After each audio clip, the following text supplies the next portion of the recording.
வணக்கம். இன்றைக்கி நம்ம பார்க்க போகிற சமையல் ஒரு 3 வகையான பிரியாணி ரெசிபி தான் பார்க்க போகிறோம். ஃபஸ்ட்டு மட்டன் பிரியாணி, 2வது சிக்கன் பிரியாணி, 3வது பார்த்திங்கன்னா கல்யாண வீட்டு பிரிஞ்சி சாதம். இது 3மே நல்ல டேஸ்ட்டாகவும் இருக்கும். வாங்க இந்த அருமையான 3 பிரியாணி எப்படி செய்யலாங்கிறத பார்க்கலாம். இந்த அருமையான மட்டன் பிரியாணி எப்படி செய்யலாங்கிறத பார்க்கலாம். இப்போ ஒரு குக்கர் எடுத்துக்கலாம். இதில் வந்து தேவையான அளவுக்கு எண்ணெய் விட்டுக்கலாம். நான் வந்து கடலை நெய்யும் கலந்து சேர்த்துருக்கேன். இப்போ நெய் சேர்த்துக்கலாம். ரெண்டும் சேர்த்து ஒரு 100 ml அளவுக்கு சேர்த்துக்கோங்க. எண்ணெய் நல்லா சூடாயிருச்சு. மீடியம் சைஸாக ஒரு வெங்காயம் சேர்த்துக்கலாம்.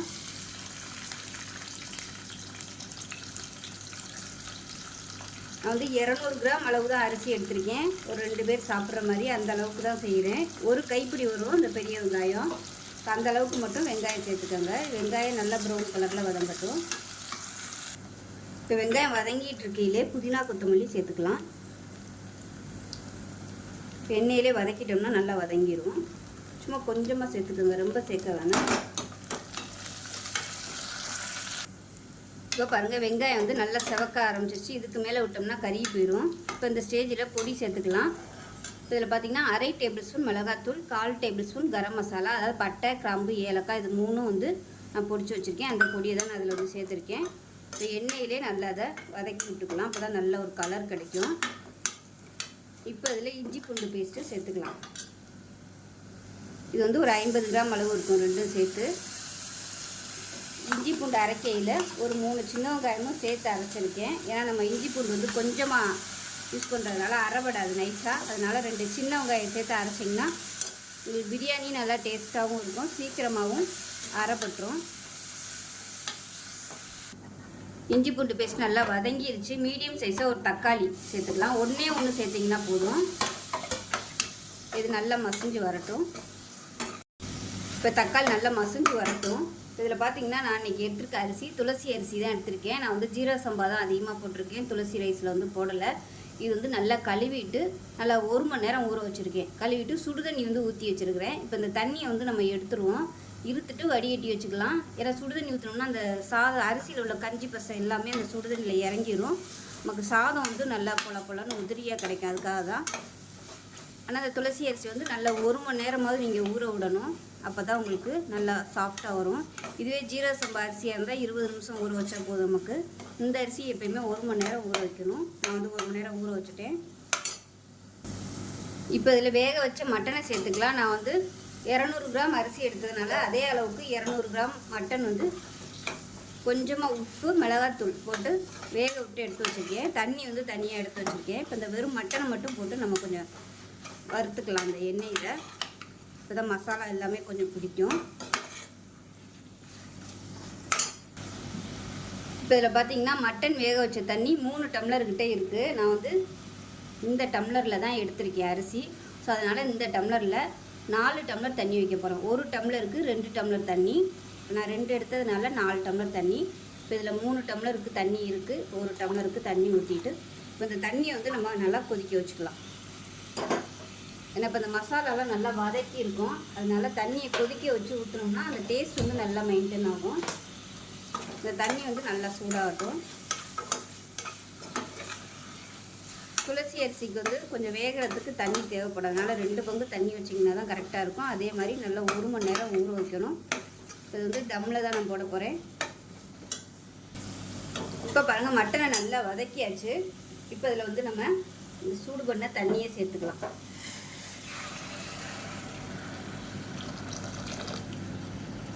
சேர்த்துட்டு இப்போ உப்பு டேஸ்ட் பண்ணி பார்த்துட்டு உப்பு சேர்த்துக்கலாம். ஏன்னா மட்டன் வேக வைக்கும்போது உப்பு சேர்த்துருக்கேன். அதனால் மட்டன் வேக வச்ச தண்ணியில் உப்பு இருக்கும். அதனால தான் நான் உப்பு போடலை. இப்போ வந்து உப்பு செக் பண்ணி பார்த்துட்டு உப்பு சேர்த்துக்கலாம். உப்பு கம்மியாக இருக்குது, கொஞ்சமாக உப்பு சேர்த்துக்கலாம். இப்போ தண்ணி நல்லா கொதிக்குது. இப்போ வடிகட்டி வச்சுருக்க அந்த அரிசியை சேர்த்துக்கலாம்.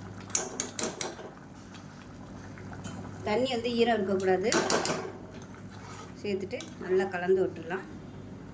இப்போ இந்த ஸ்டேஜில் 1/4 டம்ளர் அளவுக்கு பால் சேர்த்துக்கலாம். நான் வந்து தயிர் சேர்க்கலை, அதுக்கு பதிலாக பால் சேர்க்குறேன். பால் சேர்த்திங்கன்னா டேஸ்ட்டு சூப்பராக இருக்கும். இது ஒரு நல்ல ஒரு ஃப்ளேவர் கொடுக்கும். தயிர் சேர்க்காமல் இது மாதிரி செஞ்சு பாருங்கள். இதில் வந்து 2 முந்திரி பருப்பு, 2 பாதாம் சூடான பாலில் ஊற வச்சு நல்லா அரைச்சி வச்சுருக்கேன். இப்போ இதை சேர்த்துக்கலாம். இது நல்லா கலந்து விட்டுட்டு இப்போ இதில் கொஞ்சமாக லெமன் ஜூஸ் வந்து பிழிஞ்சு விட்டுக்கலாம். இப்போ இது பார்த்திங்கன்னா பெரிய பழமாக இருக்குது, அதனால் கொஞ்சமாக மட்டும் பிழிஞ்சு விட்டுக்கிறேன்.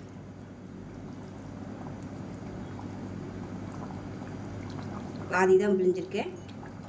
இப்போ நல்லா கலந்து விட்டுட்டு எல்லாமே டேஸ்ட் பண்ணி பார்த்துக்கோங்க. புளிப்பு பத்தலைன்னா நீங்கள் லெமன் ஜூஸ் வந்து பிழிஞ்சு விட்டுக்கலாம்.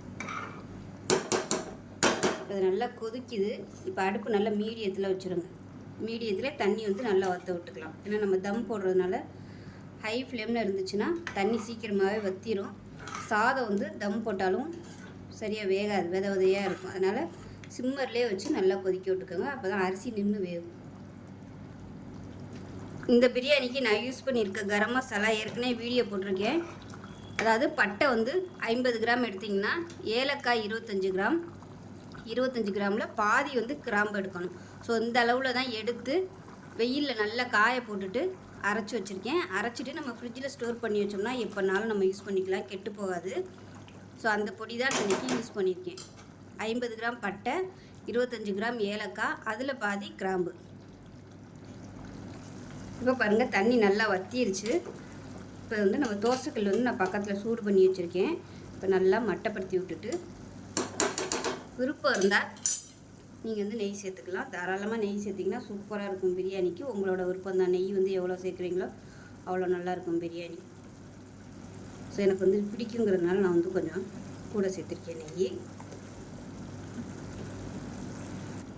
இப்போ கல் வந்து நல்லா சூடு பண்ணிட்டேன். சூடு பண்ண கல்லில் நம்ம குக்கரை வச்சுக்கலாம். குக்கரை வச்சுட்டு நல்லா கொஞ்சம் அடுப்பை அதிகப்படுத்திக்கோங்க. ஏன்னா கல் வந்து நல்லா சூடு ஏறணும். இப்போ இந்த கல்லில் தண்ணி ஊற்றிக்கலாம்.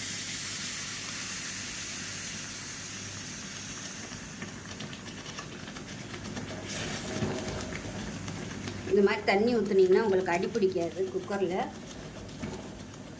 இப்போ வந்து அடுப்பை நல்லா குறைச்சி வச்சுக்கோங்க. தண்ணி ஊற்றியெல்லாம் அடுப்பை குறைச்சி வச்சுக்கோங்க, இல்லைன்னா உங்களுக்கு தெரிக்கும். சுற்றி எல்லா இடமும் தண்ணி ஊற்றி விட்டுக்கோங்க.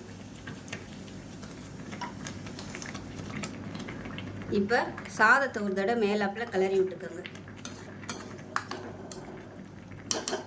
மறுபடியும் நல்லா கிளறி விட்டுட்டு அமைக்கி விட்டுடலாம்.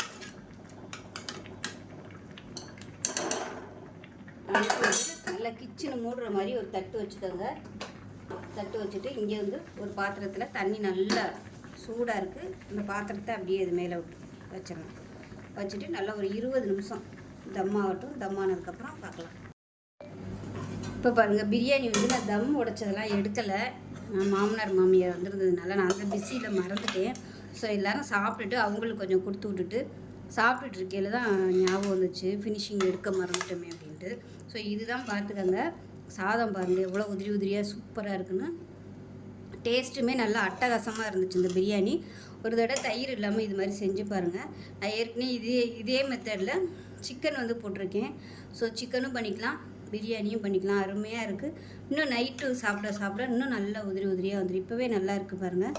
ஸோ இந்தளவுக்கு தான் இருக்கணும். ரொம்பவும் ட்ரையாக இருந்துச்சுன்னா சாப்பிடதான் இருக்கும். நல்லா பசபசன்னு இருக்குது, அதே சமயம் உதிரியாகவும் இருக்குது. ஸோ இதே மாதிரியே செஞ்சு பாருங்கள். செஞ்சு பார்த்துட்டு எப்படி வந்துச்சுங்கிறத சொல்லுங்கள். வீடியோ பிடிச்சிச்சுன்னா லைக் பண்ணுங்கள், கமெண்ட் பண்ணுங்கள், சேனலை சப்ஸ்கிரைப் பண்ணுங்கள், பக்கத்தில் உள்ள பெல் பட்டனையும் ப்ரெஸ் பண்ணுங்கள். நன்றி. ஃப்ளேவர்ஃபுல்லாக சூப்பராக இருக்கும். வாங்க அது எப்படி செய்யலாங்கிறத பார்க்கலாம். ஒரு குக்கர் எடுத்துக்கலாம். குக்கர் சூடானதும் இதில் பார்த்தீங்கன்னா ஒரு 75 ml அளவுக்கு நெய், கடலெண்ணெய், தேங்காய் எண்ணெய் 3 கலந்து வச்சுருக்கேன். அதை சேர்த்துக்கலாம். எண்ணெய் நல்லா சூடாயிருச்சு. 125 கிராம் அளவுக்கு பெரிய வெங்காயம் நீளமாக நறுக்கினதை சேர்த்துக்கலாம். இது கூடவே பொடியாக நறுக்குனா புதினாவையும் சேர்த்துக்கலாம்.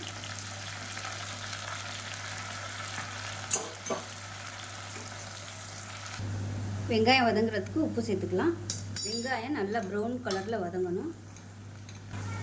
இப்போ பாருங்கள் வெங்காயம் நல்லா அப்படியே ப்ரௌன் கலரில் வர ஆரம்பிச்சிருச்சு. இந்த ஸ்டேஜில் இஞ்சி பூண்டு பேஸ்ட்டு சேர்த்துக்கலாம். இதில் பார்த்திங்கன்னா ஒரு 2 டேபிள் ஸ்பூன் வர மாதிரி இஞ்சி பூண்டு பேஸ்ட்டு, அது கூடவே 2 முந்திரி பருப்பு, 2 பாதாம் பருப்பு சேர்த்துக்கேன். இது வந்து ஆப்ஷனல் தான், விருப்பப்பட்டால் நீங்கள் சேர்த்துக்கோங்க. ஒரு 25 கிராம் இஞ்சி, 25 கிராம் வந்து பூண்டு, அவ்வளோதான். இஞ்சி பூண்டு பேஸ்ட் நல்லா வதங்கிடுச்சு. 1 டீஸ்பூன் போல் மிளகாத்தூள் சேர்த்துக்கலாம். இந்த அளவுக்கு காரம் போதும். 2 பச்சை மிளகாய் வேறு நம்ம சேர்க்க போகிறோம், அதனால் இந்த அளவுக்கு போதும். இப்போ பாருங்கள் எண்ணெயில் நல்லா வதக்கியாச்சு. இதில் வந்து 125 கிராம் அளவுக்கு தக்காளி சேர்த்துக்கலாம். அது கூடவே 2 பச்சை மிளகாயை உடச்சிட்டு சேர்த்துக்கலாம். தக்காளி நல்லா மசிய ஆரம்பிச்சிருச்சு. 1/4 கிலோ அளவுக்கு சிக்கன் எடுத்திருக்கேன். 1/4 கிலோவோட கொஞ்சம் கூட இருக்கும், ஒரு 300 கிராமுக்கு மேலேயே இருக்கும். இப்போ வந்து நல்லா வதக்கி விட்டுக்கலாம். இப்போ இதில் கரம் மசாலா சேர்த்துக்கலாம். ஒரு 1/4 டீஸ்பூன் போல் கரம் மசாலா, பட்டை, கிராம்பு, ஏலக்காய் 3மே பார்த்திங்கன்னா நல்லா வெயிலில் காய வச்சு பொடி பொடி வச்சுருக்கேன். இதை சேர்த்துக்கலாம். இதோட அளவு பார்த்திங்கன்னா 50 கிராம் பட்டை எடுத்திங்கன்னா அதில் பாதி வந்து ஏலக்காய் எடுக்கணும். 25 கிராம் ஏலக்காய், அந்த 25 கிராமில் பாதி வந்து கிராம்பு. ஸோ இந்த அளவில் தான் வந்து நான் இதை வறுத்து, அதாவது வறுக்கல, வெயிலில் நல்லா காய வச்சு பொடி பண்ணி வச்சுருக்கிறேன். சிக்கனை சேர்த்து நல்லா வதக்கியாச்சு. நான் வந்து இந்த கிளாஸில் 1 கிளாஸ் அளவுக்கு ஜீரக சம்பா அரிசி எடுத்துருக்கேன். நல்லா 2-3 தடவை கழுவிட்டு நல்லா ஒரு அரை மணி நேரம் ஊற வச்சுட்டேன். இப்போ இந்த 1 டம்ளருக்கு 1.5 டம்ளர் தண்ணி ஊற்றணும். நான் 1.5 டம்ளர் தண்ணி எடுத்து நல்லா சூடு பண்ணியிருக்கேன். அந்த தண்ணியை சேர்த்துக்கலாம். இந்த மாதிரி சுடு தண்ணி சேர்க்கும்போது பிரியாணி வந்து டேஸ்ட்டு மாறாமல் நல்லா கிடைக்கும். பச்சை தண்ணி ஊற்றுறத விட அந்த ஹீட் வந்து நல்லா மெயின்டைன்ஸ் ஆகும், டேஸ்ட்டு நல்லா கொடுக்கும். இப்போ நல்லா கலந்து விட்டுருவோம். இப்போ இது வந்து கொஞ்சம் கொதிக்கட்டும். இப்போ பாருங்கள் நல்லா கொதிச்சிருச்சு. இப்போ இதில் பார்த்திங்கன்னா 1/4 டம்ளருக்கும் கம்மியாக வந்து பால் சேர்த்துக்கலாம். இந்த பிரியாணிக்கு நான் வந்து தயிர் சேர்க்கல, அதுக்கு பதிலாக பால் சேர்த்துருக்கேன். டேஸ்ட் வந்து சூப்பராக இருக்கும், நல்லா வாசனையாக இருக்கும். இப்போ ஊற வச்சுருந்த இந்த அரிசியை சேர்த்துக்கலாம். இப்போ நல்லா கலந்து விட்டுட்டு ஒரு அரை டேபிள் ஸ்பூன் வர மாதிரி லெமன் ஜூஸ் வந்து சேர்த்துக்கலாம். சேர்த்துட்டு கொத்தமல்லி எல்லாம் மேலாப்பில் சேர்த்துக்கலாம். சேர்த்துட்டு நல்லா கலந்து விட்டுக்கலாம். இப்போ கலந்து விட்டுட்டு மேலாப்பில் நெய் சேர்த்துக்கலாம். 1 டீஸ்பூன் அளவுக்கு நெய் சேர்த்துக்கலாம். இப்போ இதில் தேவையான அளவுக்கு உப்பு சேர்த்துக்கலாம். உப்பு டேஸ்ட் பண்ணி பார்த்துக்கிட்டு பத்தலைன்னா சேர்த்துக்கோங்க. கொஞ்சம் அப்படியே சுருக்குன்னு இருக்க மாதிரி இருக்கணும். இப்போ இதை மூடி வச்சுட்டு 2 விசில் விட்டுட்டு ஸ்டீம் போனதுக்கப்புறம் பார்க்கலாம். இப்போ நம்மளோட பிரியாணி எப்படி இருக்குன்னு பார்க்கலாம். நல்லா ஸ்டீம்லாம் இறங்கிடுச்சு விசில் விட்டு. ஓப்பன் பண்ணும்போதே நல்லா வாசனையாக இருக்குது. நல்லா சூப்பராக வந்துருச்சு, உதிரி உதிரியாக.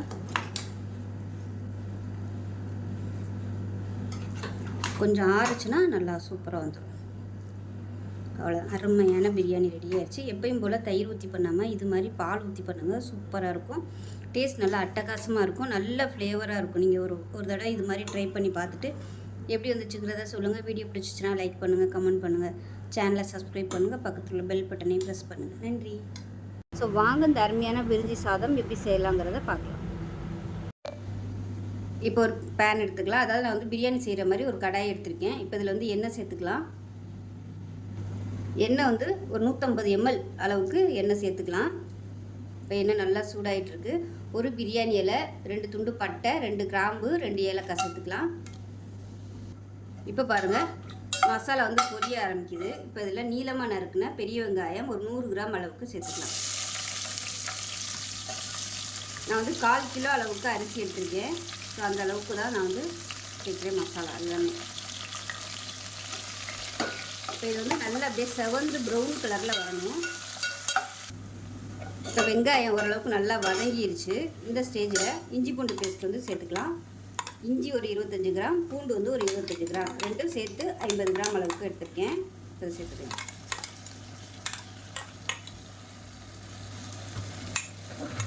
இது நல்லா பச்சை வாசனை போகிற அளவுக்கு வதக்கிக்கலாம். இப்போ இந்த மிக்ஸி ஜார் அலசிட்டு இஞ்சி பூண்டு அரைச்ச மிக்ஸி ஜாரு, அதில் வந்து கொஞ்சமாக தண்ணி ஊற்றி சேர்த்துக்கிறேன். அப்போ தான் வந்து இஞ்சி பூண்டு அடி பிடிக்காமல் இருக்கும். இஞ்சி பூண்டு பேஸ்ட்டு நல்லா வதங்கிருச்சு. இப்போ இதில் புதினா கொத்தமல்லி ஒரு கைப்பிடி அளவுக்கு சேர்த்துக்கலாம். சேர்த்துட்டு நல்லா வதக்கி விட்டுக்கலாம்.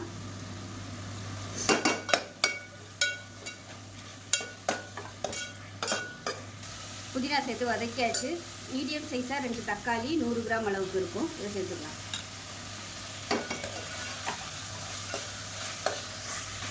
தக்காளி வதங்குறதுக்கு உப்பு சேர்த்துக்கலாம். இப்போ இது கூடவே 1 டேபிள் ஸ்பூன் வர மாதிரி, அதாவது பாருங்கள் ஒரு கைப்பிடி தான், கொஞ்சமாக தான் கேரட்டு, அதே அளவுக்கு பீன்ஸ் சேர்த்துக்கலாம். காய் வந்து இதுக்கு ரொம்ப சேர்க்க வேணாம்.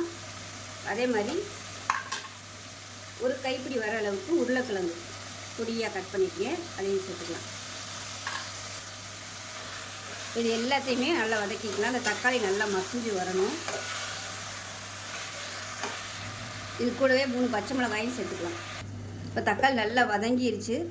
இப்போ இதில் 1/2 டேபிள் ஸ்பூன் அளவுக்கு மிளகாத்தூள் சேர்த்துக்கலாம். காரம் வந்து ரொம்ப பிடிக்காது, அதனால் கம்மியாகவே சேர்த்துக்கலாம். இதையும் நல்லா வதக்கி விட்டுட்டு தயிர் வந்து நல்லா ஒரு 2 டேபிள் ஸ்பூன் அளவுக்கு சேர்த்துக்கோங்க. இதையும் நல்லா வதக்கிக்கலாம். இப்போ பாருங்கள் எல்லாமே நல்லா வதங்கி எண்ணெய் பிரிஞ்சு வருது. 1/4 டீஸ்பூன் போல் கறி மசாலா சேர்த்துக்கலாம். கரம் மசாலா வேறு, கறி மசாலா வேறு. இது வந்து ஆப்ஷனல் தான், உங்களுக்கு அந்த வாசனை பிடிக்கும்னா நீங்கள் சேர்த்துக்கோங்க, இல்லைன்னா விட்டுடலாம். இப்போ இதில் ஒரு கைப்பிடி அளவுக்கு சின்னதாக உள்ள சோயா சங்க்ஸ் எடுத்துருக்கேன், அதாவது மீல் மேக்கர். இது வந்து சுடுதண்ணியில் போடலை, சும்மா கழுவிட்டு அப்படியே சேர்த்துக்கலாம். இது வந்து ஊற வச்சு சேர்க்கணும்னு அவசியம் இல்லை. நம்ம தண்ணி ஊற்றி கொதிக்க வைக்கும்போது அது வெந்துடும். அப்போ தான் அதில் உள்ள ஃப்ளேவர் எல்லாமே இந்த பிரிஞ்சியில் வந்து நல்லா இறங்கும். அதனால் நான் வந்து அப்படியே சேர்த்துட்டேன். இதை வந்து எண்ணெயில் நல்லா வதக்கிக்கலாம். கொஞ்சம் எல்லாமே நல்லா ரோஸ்ட் ஆச்சுன்னா டேஸ்ட்டாக இருக்கும். இப்போ நான் எடுத்துருக்க அரிசி பார்த்திங்கன்னா துளசி அரிசி வந்து எடுத்திருக்கேன். இது வந்து நல்லா 2-3 தடவை கழுவிட்டு சுடுதண்ணி ஊற்றி வச்சுருக்கிறேன். சுடுதண்ணி ஊற்றி நல்லா 1 மணி நேரம் ஊறிடுச்சு. இது வந்து சுடுதண்ணி ஊற்றினோம்னா அதில் உள்ள கஞ்சி பசை எல்லாமே வெளியில் வந்துடும். சாதம் வந்து நல்லா உதிரியாக இருக்கும். இப்போ தண்ணி வந்து நம்ம வடிச்சுக்கலாம். இப்போ எல்லாமே நல்லா வதங்கிருச்சு. இப்போ நான் வந்து 2 டம்ளர் அரிசி எடுத்திருக்கேன். 2 டம்ளருக்கு 4 டம்ளர் தண்ணி. துளசி அரிசிக்கு வந்து 1 பங்குக்கு 2 பங்கு தண்ணி வைக்கணும். அதனால் நான் வந்து 2 டம்ளர் எடுத்ததுனால 4 பங்கு தண்ணி வச்சுருக்கேன். இதை சேர்த்துக்கலாம். ஜீரக சம்பா அரிசினா நம்ம 1.5 வச்சா போதும். இது துளசி அரிசிங்கிறதுனால இது சீக்கிரம் வேகாது. 2 பங்கு தண்ணி வச்சிங்கன்னா தான் தம் போடையில் கரெக்டாக வரும். இப்போ நல்லா கலந்து விட்டுட்டு உப்பு செக் பண்ணி பார்த்துட்டு உப்பு சேர்த்துக்கலாம். உப்பு சேர்த்துட்டே இது வந்து நல்லா தளன்னு கொதிக்கணும். அப்போ தான் அந்த எசன்ஸ் எல்லாமே, அதாவது வெங்காயம், தக்காளி, அதில் உள்ள டேஸ்ட்டு எல்லா ஃப்ளேவர் எல்லாமே இந்த தண்ணியில் வந்து இறங்கணும். அதனால் 1 நிமிஷம் நல்லா கொதிக்கட்டும். பாருங்கள் நல்லா தளன்னு கொதிக்குது. இப்போ நம்ம ஊற வச்சுருக்கிற இந்த அரிசியை சேர்த்துக்கலாம். தண்ணியெல்லாம் வடிச்சிட்டு வச்சுருக்கேன். இப்போ அதை சேர்த்துக்கலாம். இது வந்து நல்லா கலந்து விட்டுக்கலாம். இப்போ இதில் ஒரு 1/2 மூடி எலுமிச்சம்பழம் ஜூஸ் வந்து பிடிச்சி விட்டுக்கலாம்.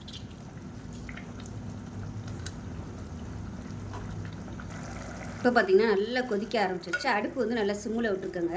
ரொம்ப ஹையில் விட்டோம்னா சீக்கிரமாகவே தண்ணி வற்றிடும். இப்போ நமக்கு வந்து அரிசி விதையாக இருக்கும். அதனால் சிம்மில் விட்டுட்டிங்கன்னா அப்படியே நல்லா கொஞ்சம் கொஞ்சமாக பக்குவமாக வந்துடும். தண்ணி கொஞ்சம் அப்படியே ட்ரை ஆகி வரட்டும். இப்போ பாருங்கள் ஓரளவுக்கு தண்ணி வற்ற ஆரம்பிச்சிருச்சு. பார்த்திங்கன்னா தெரியும். இந்த அளவுக்கு நல்லா கொஞ்சம் தண்ணி வற்றட்டும். ரொம்பவும் தண்ணி வந்து ட்ரை ஆனதுக்கப்புறம் தம் போட்டோம்னா அடி பிடிக்கும். அதனால் இந்த அளவுக்கு தண்ணி இருக்கட்டும். இப்போ வந்து பக்கத்தில் தோசைக்கல் காய வச்சுருக்கேன். இப்போ பார்த்தீங்கனாலே தெரியும் தோசைக்கல் வந்து நல்லா காஞ்சிருச்சு. இப்போ இந்த பாத்திரத்தை வந்து இதுக்கு மேலே வச்சுக்கலாம். இப்போ இதுக்குன்னு மூடுற மாதிரி கரெக்டான மூடி எடுத்து வச்சுருங்க. இப்போ இந்த தோசைக்கல்லில் பார்த்தீங்கன்னா 1 டம்ளர் அளவுக்கு தண்ணி சேர்த்துக்கலாம். இந்த மாதிரி செஞ்சோம்னா ஒரு சாதம் கூட உங்களுக்கு அடி பிடிக்காது. இது வந்து அந்த தண்ணியில் ஸ்டீம் ஆன மாதிரி சாதம் வந்து நல்லா வரும். புழுன்னு தண்ணி ஊற்றிட்டு அடுப்பை குறைச்சி வச்சுருங்க. இதுக்கு மேலே இந்த மாதிரி வெயிட்டான கல்லை வச்சுக்கலாம். நல்லா ஒரு 20 நிமிஷம் கழித்து பார்க்கலாம். இப்போ நல்லா ஒரு 20 நிமிஷம் ஆயிடுச்சு. எப்படி இருக்குன்னு பார்க்கலாம். பாருங்கள் ஆவி பறக்க சூப்பராக ரெடி ஆயிடுச்சு. கீழேருந்து மேலே வரைக்கும் கிளறி விட்டுக்கலாம். பாருங்கள் கொஞ்சம் கூட அடி பிடிக்கலை.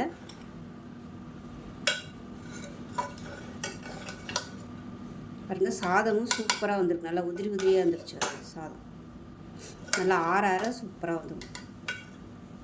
இந்த துளசி அரிசி வந்து அவ்வளோ சீக்கிரம் குழஞ்சி வராது. மேக்ஸிமம் வெளியில் வந்து கமர்ஷியலாக பண்ணுறவங்க இந்த துளசி அரிசி தான் வந்து யூஸ் பண்ணுவாங்க. இது நார்மலாக நம்ம பொன்னி அரிசி வந்து என்ன ரேட் வருமோ அதே ரேட்டு தான் வருது. இது வந்து நான் 1/2 கிலோ வந்து 39 ரூபான்னு வாங்கினேன் துளசி அரிசி. பாருங்கள் சாதம் அருமையாக வந்திருக்கு. அதே சமயம் நல்லா வந்துருச்சு. அவ்வளோதான். நல்லா வீடியோ மணக்கிற மாதிரி ஒரு சூப்பரான பிரிஞ்சி சாதம் ரெடி ஆயிடுச்சு. இப்போ பாருங்கள் அருமையான ஹோட்டல் ஸ்டைலில் பிரிஞ்சி சாப்பாடு ரெடி ஆயிடுச்சு. இது கூட நீங்கள் சைடிஷாக சிக்கன் வறுவல் இல்லை உருளைக்கிழங்கு வறுவல் இது மாதிரி வச்சு சாப்பிட்டிங்கன்னா சூப்பராக இருக்கும். ஸோ இதே மாதிரியே நான் சொல்லியிருக்க மாதிரியே செஞ்சு பாருங்கள், டேஸ்ட் நல்லா அட்டகாசமாக வரும். ஸோ இந்த வீடியோ பிடிச்சின்னா லைக் பண்ணுங்கள், கமெண்ட் பண்ணுங்கள், சேனலை சப்ஸ்கிரைப் பண்ணுங்கள், பக்கத்தில் பெல் பட்டனை ப்ரெஸ் பண்ணுங்கள். நன்றி.